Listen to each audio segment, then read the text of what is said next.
HR issues can kill you. One complaint against your company can turn your world upside down.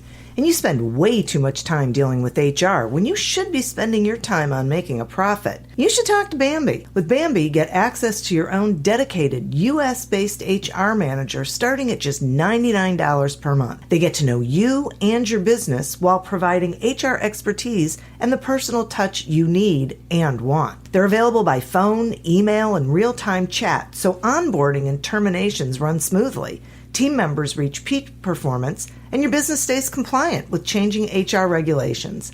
And with Bambi's HR Autopilot, you'll automate important HR practices like setting policies, training, and feedback. HR managers can easily cost $80,000 a year, but Bambi starts at $99 per month. Schedule your free conversation today to see how much Bambi can take off your plate. Go to Bambi.com right now and type in Accelerate under podcast when you sign up. It'll really help the show. Spelled BAM, BEE.com. Bambi.com. Type in Accelerate. Welcome to Accelerate Your Business Growth, where we're exploring all sorts of business topics. Experts from around the world join me, your host, Diane Helbig, for a conversation where they share their expertise with all of you. Take what you need when you need it. Featured on Inc.com, Forbes, and MSNBC's Your Business, this podcast is recognized as one of the best podcasts for small business, sales, leadership, social media, and more. When it comes to business, Accelerate Your Business Growth has got it covered. And now on with the show. My guest today is Wayne Moloney. Wayne is an Australian business growth strategist with a global background.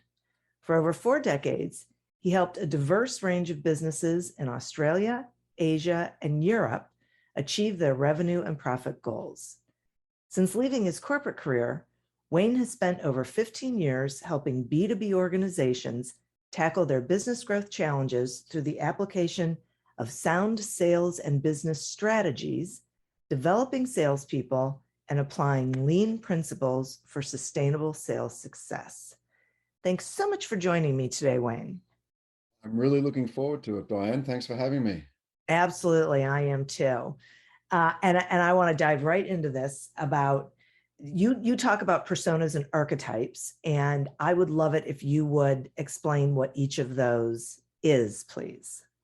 Yeah, look, it's pretty simple. Archetypes go back to for a psychologist, Carl Jung, an Austrian, and he developed a total of 12 archetypes, and the archetypes are. He talked about them being universal patterns that he could apply to individuals. And it was really a way that he could characterize each individual. And it wasn't so much a matter of their personality, which I'll talk about, or their persona that I'll talk about in a second. It was more, he said, what an individual's motivation was. So it wasn't necessarily what they showed to the world, but what their motivation was. As I said, he had 12 archetypes, and I won't go into those. And there's been a lot of people since then that have been able to break them down into different archetypes. And in sales, I actually use 6, and I've broken those into 2 groups. I've got the change agents in organizations and the advocates. And the advocates tend to be ones that might be able to help you, but don't have the power and the personality to drive change in an organization, and that's the change agents. So they're the motivations that those individuals would have, and I'll go into the details of each one as we talk. The persona or the personality is what someone presents to the world. So you can have an archetype of being a mercenary, that you've got mercenary traits that you're really focused on me, but your personality could be very different. And I think if we think about personalities, a lot of that comes down to how you're defined in a DISC or a maybe a Myers-Briggs or one of those types of assessments that people will take. I use something a lot simpler, and I'll talk about that as we go through. Okay. So This is so interesting for me. So who defines an archetype in a customer, and how do they do that? Okay, well, let me take a step back and talk Okay. about the 6 archetypes that we've got. And when I say we, it's a process that I've worked through with a couple of colleagues.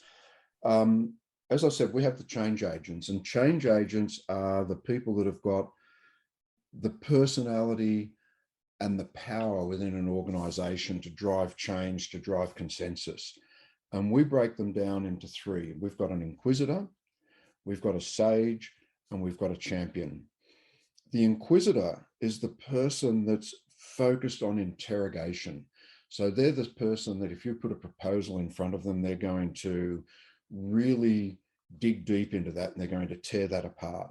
And they're people that will respond to truth and quantifiable guidance. And you think about most organizations, it depends on what you're presenting, but the people that are going to have sort of an inquisitor type nature will tend to be the people that fit into finance or technical roles. We then got the sage, and the sage is someone that's focused on communicating the ideas. So they respond to the big picture and the scope of possibility.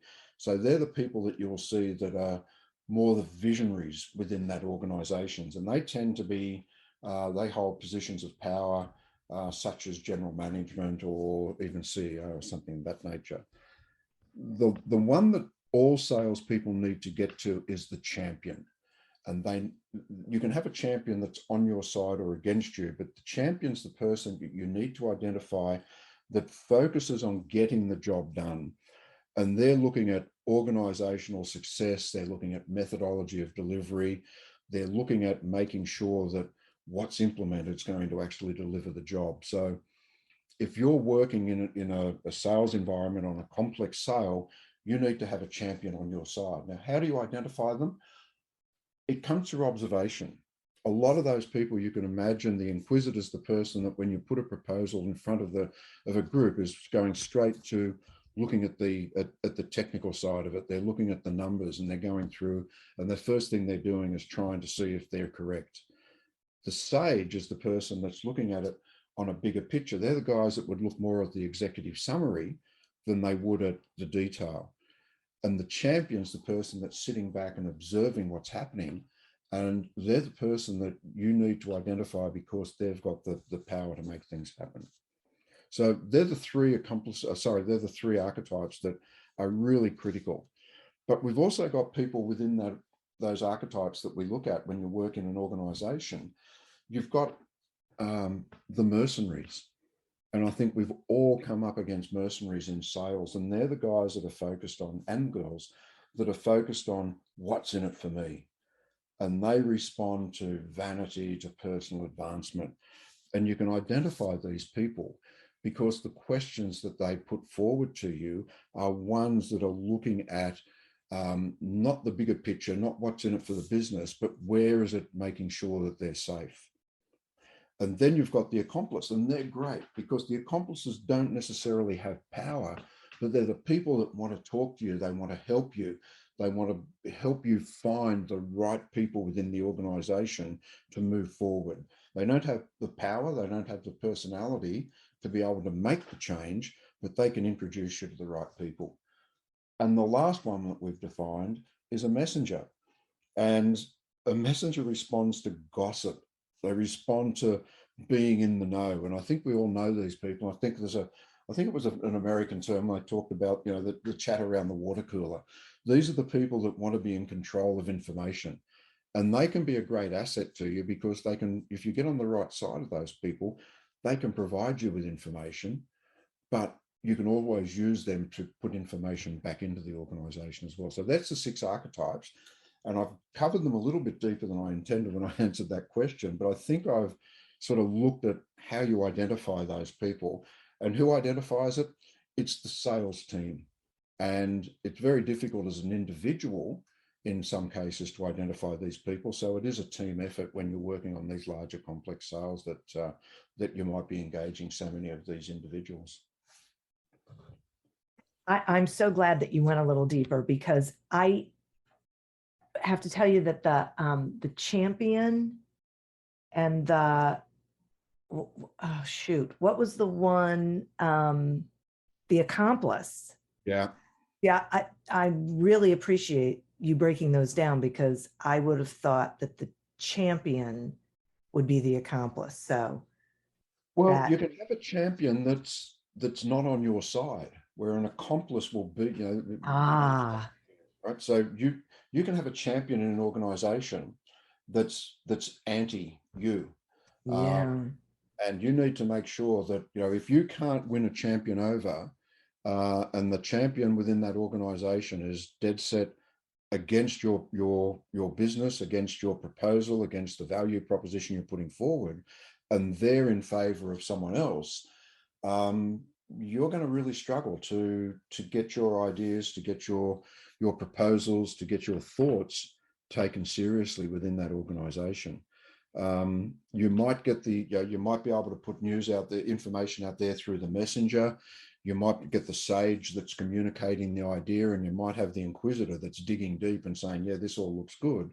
But if the champion's the one that can really drive consensus within the organization, and he's looking at your competitor and saying, no, this is the direction we should go, it's very difficult for the others to have an impact. And that leads to something else. And that leads to why, or not why, but one of the reasons why we have so many no decisions on a business, because the people making that sale haven't been able to drive consensus among these archetypes within the organization.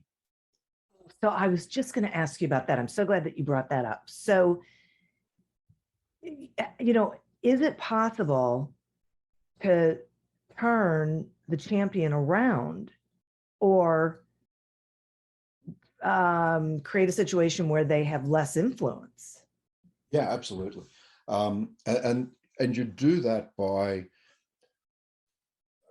we've all, not all read, but most of us have heard now of the Challenger sale, and I've argued for a long time that the Challenger sale is not different. It's what good salespeople have been doing all their careers, and I know it's something that I was doing from the 80s. What the Challenger sale did is it put some research behind it to show that was the right approach that we should have been taking.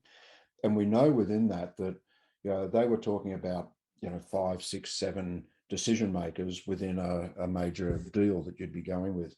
So it's a matter of trying to find someone that might have a different agenda to a champion that is working against you. And in doing that, you can then build up a team within that organization that are focused on something different. And it depends. What I like to look at it at wants and needs. A champion that's against you will probably be focused more on what they want or what they think they want.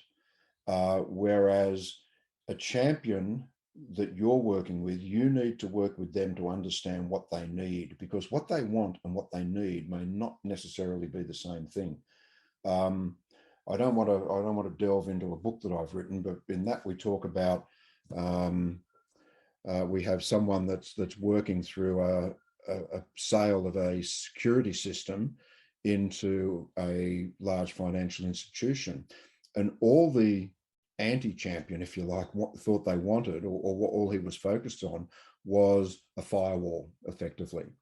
Whereas what the salesperson uncovered as they worked with other people, as the accomplice and the messenger started to give them assistance and information, they started to understand that it was a lot more than just security. The firewall that they had in place was actually creating problems for marketing and problems for customer service.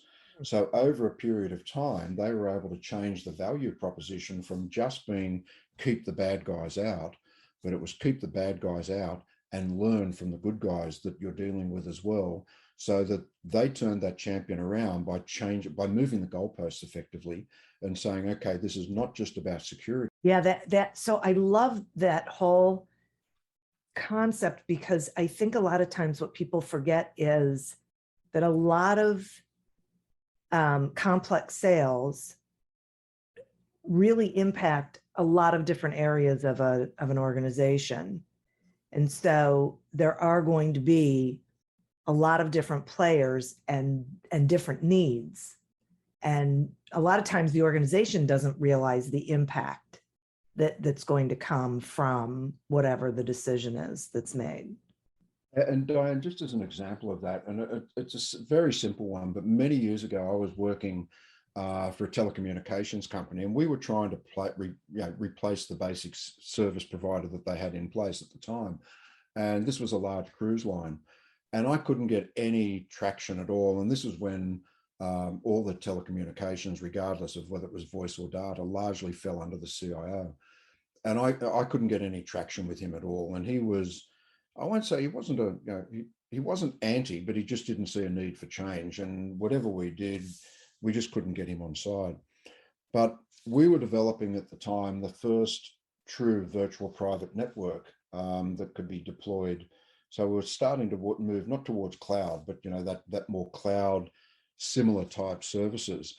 And I started approaching the financial controller and the head of marketing, because we were able to do things with marketing as far as their routing of calls, and as far as, and also HR, as far as routing of calls, allowing them to get people working from home, allowing them to split calls a lot more easily than what they could previously.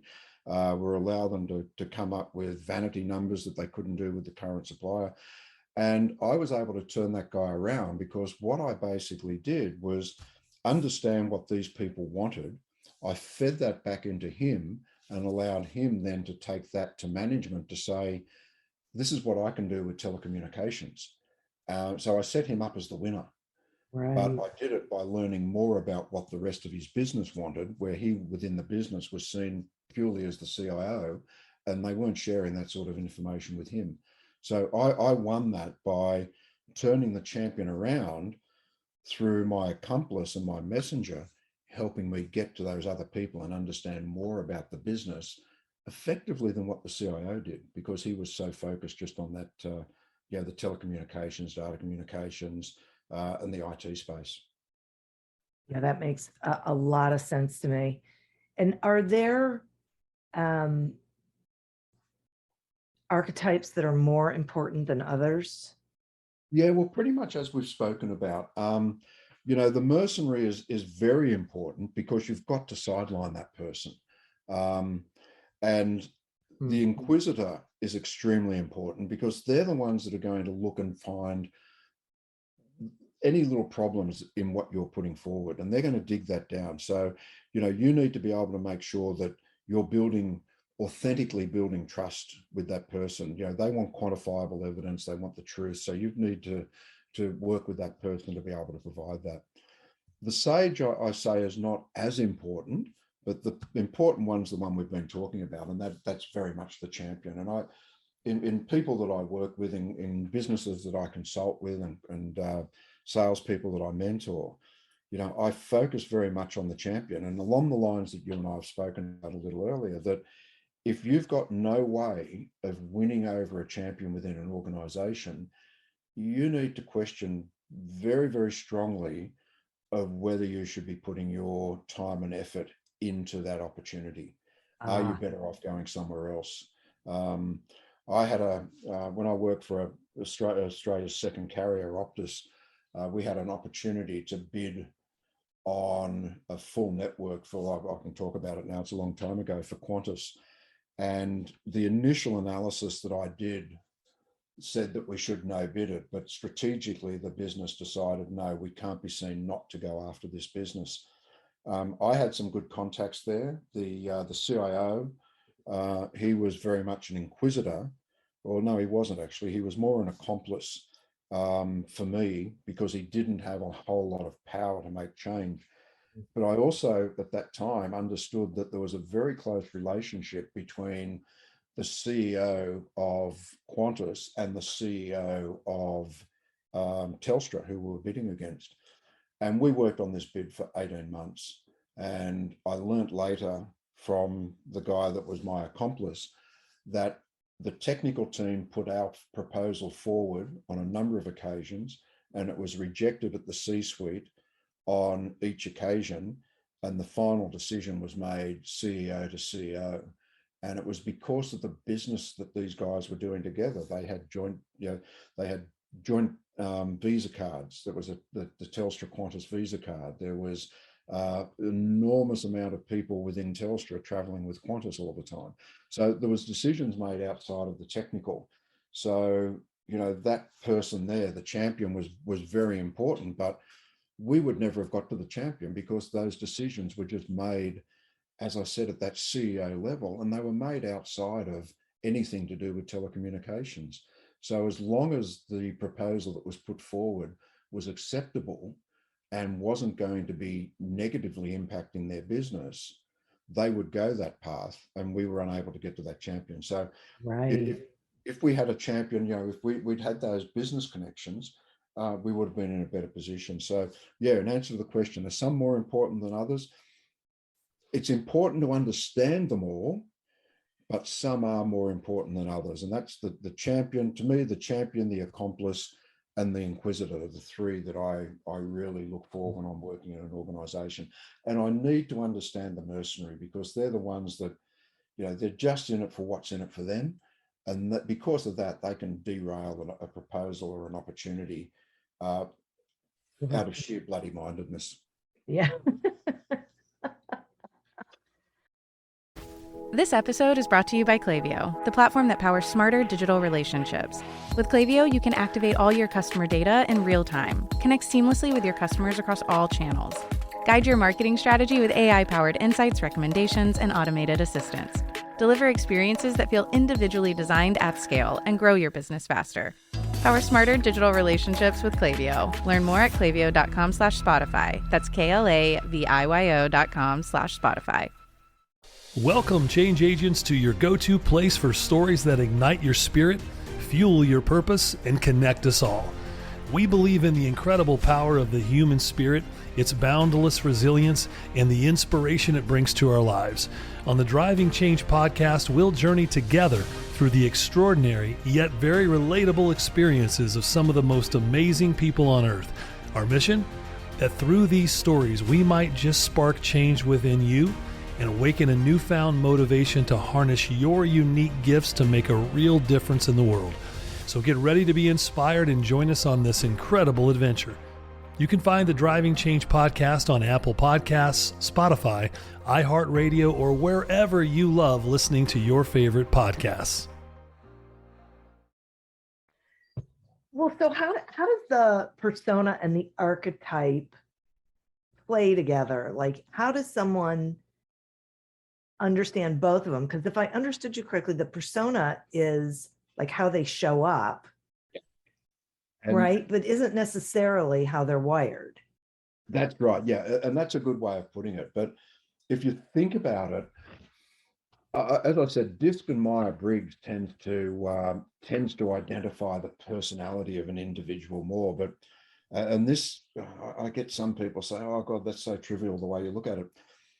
I always struggled with Disc and Myers-Briggs, and I had a sales team in Hong Kong that I was working with, and I was trying to get through to them the approach of Disc, understanding that a personality of an individual, they're dominant and or they're influential or they're steady.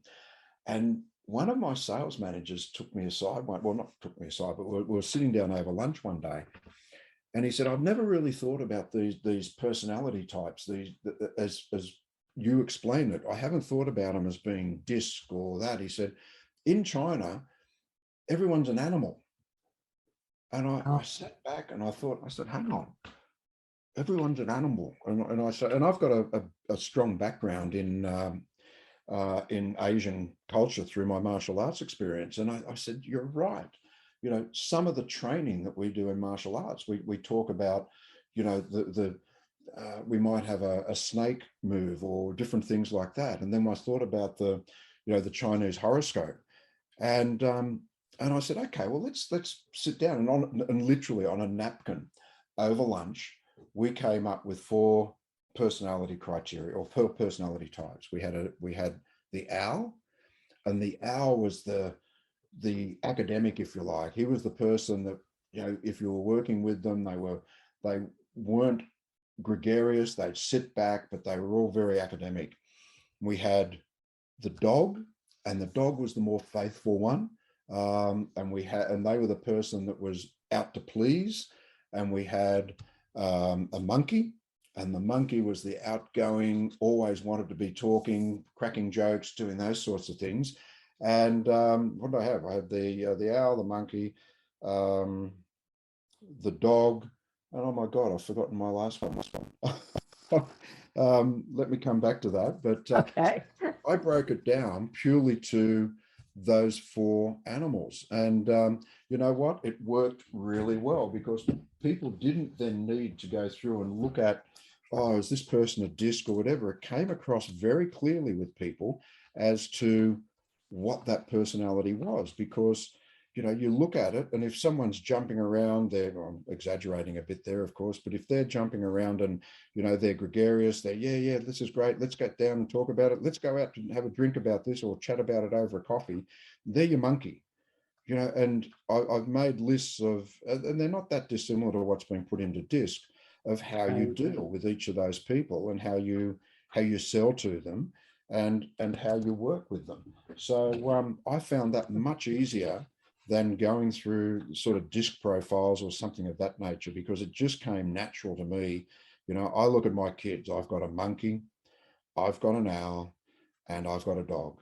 And you know, to me, it just made so much sense to break it down simply like that.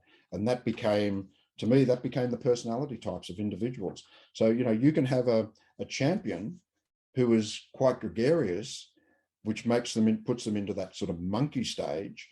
And that makes it easier for you to start to understand how you can shift their dial, if you like. I see. Okay, that's great. That's so great.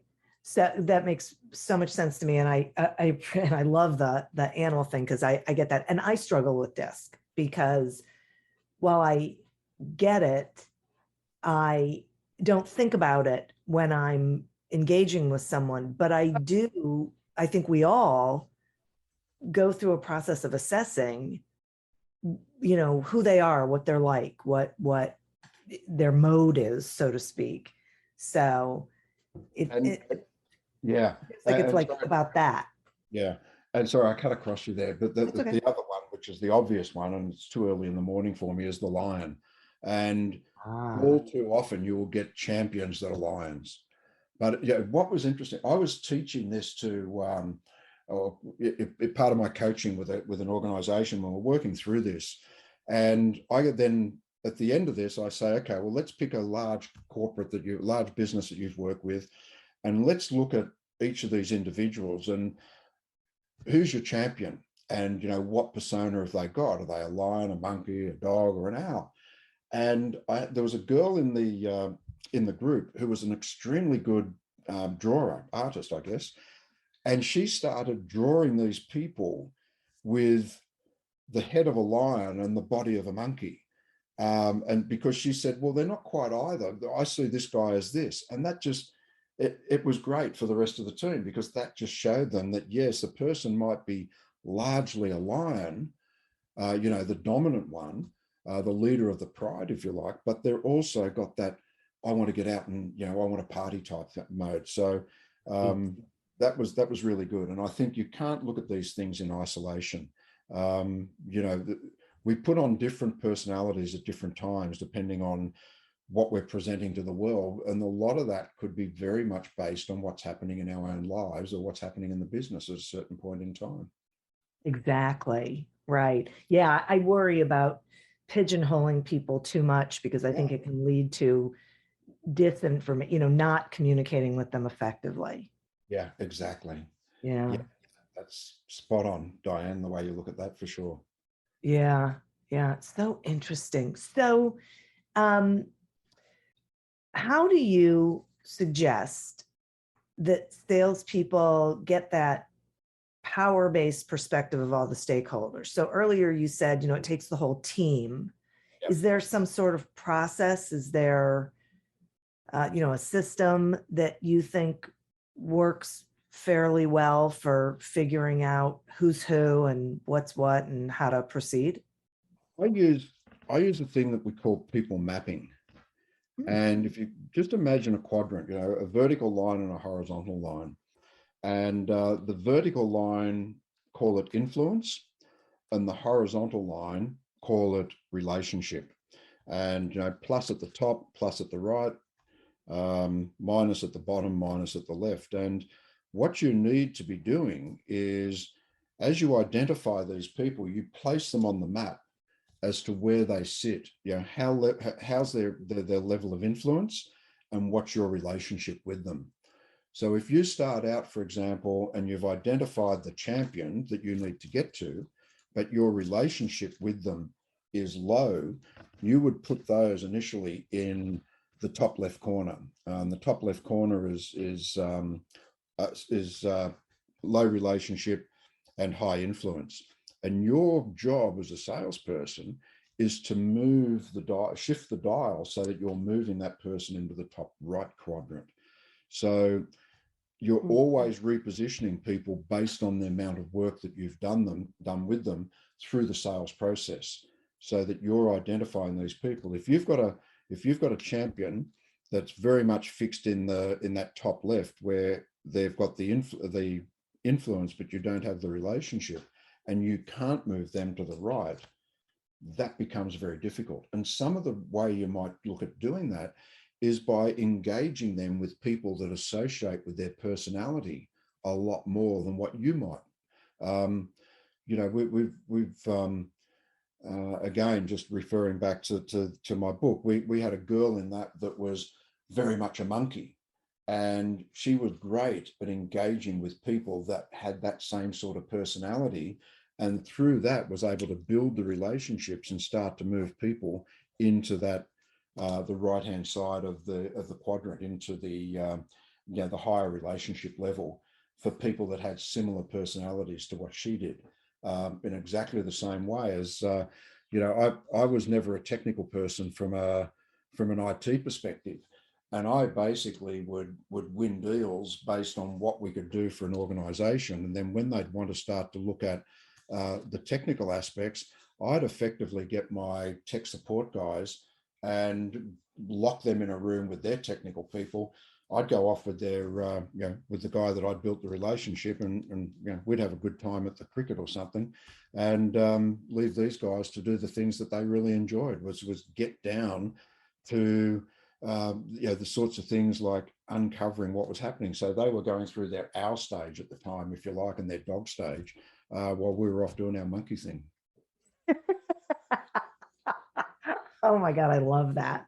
Oh my gosh, Wayne, this is so interesting and incredibly valuable for anyone, I think, engaged in the sales process. So thank you so much for spending this time with me.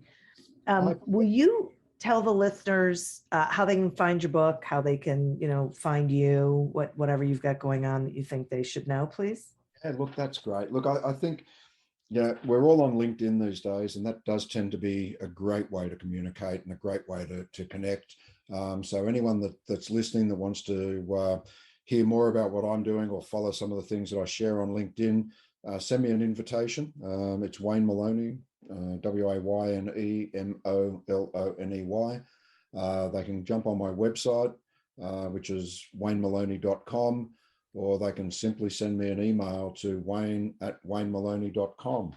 As for the book, thanks for the opportunity to mention it. It's The Wentworth Prospect, and it's available wherever you buy your books. It's available in audio, print, and ebook version, and it is different. It's written as a novel with sales technical aspects behind it through a website. So we have taken a different approach there. And I think people will they'll enjoy the read as a novel, and they'll get a lot out of the training that we provide with it as well. Yeah, I totally agree with that. It's really so great. Well, as I said, thank you so much. And listeners, thank you. You are who we're doing this for. Thank you for tuning in to this episode of Accelerate Your Business Growth, a production of Evergreen Podcasts. Discover more episodes of this podcast and explore others at evergreenpodcast.com. As always, continue to prosper and be curious. And if you're looking to get your sales strategy headed in the right direction, pick up a copy of Succeed Without Selling on Amazon or wherever books are sold.